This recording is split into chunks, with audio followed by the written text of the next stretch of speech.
Bonjour à tous. Pour Ibou, je suis sorti de mon hibernation parce que, comme vous le savez, depuis un certain temps, j'étais complètement reclus.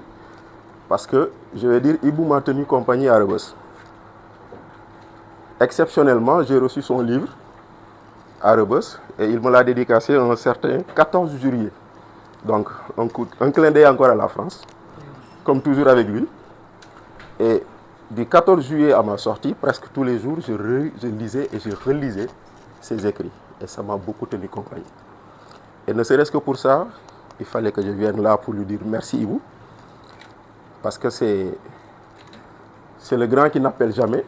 Mais quand vous l'appelez, vous êtes sûr de passer 3 heures de discussion avec lui. Donc Amidou a raison, Moussoul a un crédit, mais quand il l'appelle, il prend tout son temps. Et vraiment, merci pour ces belles écritures, merci pour ce beau français, merci pour cette belle langue que nous partageons et que tu vivifies au quotidien. Et j'avoue que très sincèrement, ça m'a beaucoup aidé, le fait d'avoir cet exemplaire à Rebeuss et de pouvoir, chaque fois que le temps me le permettait, de m'y plonger pour 2 ou 3 choses. Et j'en apprenais toujours. Et comme dit grand Pape Samba Kane, c'est forcément après avoir lu Ibou. Des fois, il faut relire 2 à 3 fois pour comprendre. Des fois, il faut lire 2 à 3 fois pour savoir le sens même de ce qu'il veut dire. Et voilà. Donc, voilà. En tout état de cause aussi, félicitations. Momodou me demande de raconter ce qui s'est passé là-bas.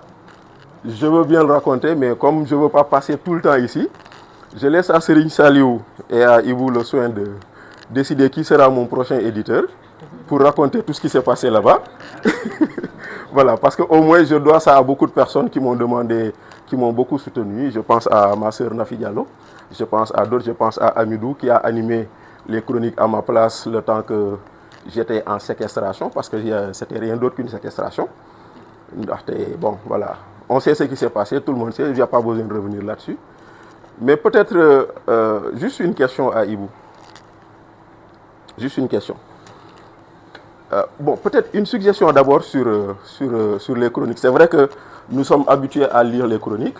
Peut-être que dans 10 ans, ça fera l'objet, disons, de base de travail pour des études scientifiques.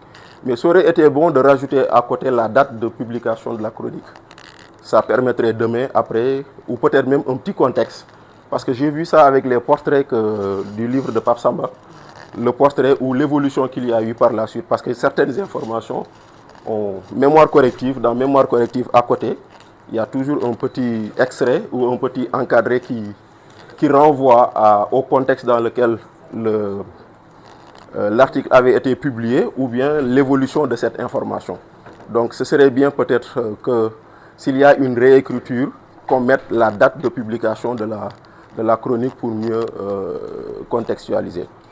Donc la question est, quand est-ce qu'on arrêtera de faire des sénégalaiseries?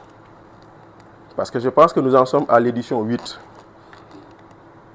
Donc, édition 1, 2 jusqu'au 8. Est-ce que, bon voilà, sommes-nous, disons, cette société condamnée à faire des sénégalaiseries comme des chinoiseries? Alors, c'est quoi?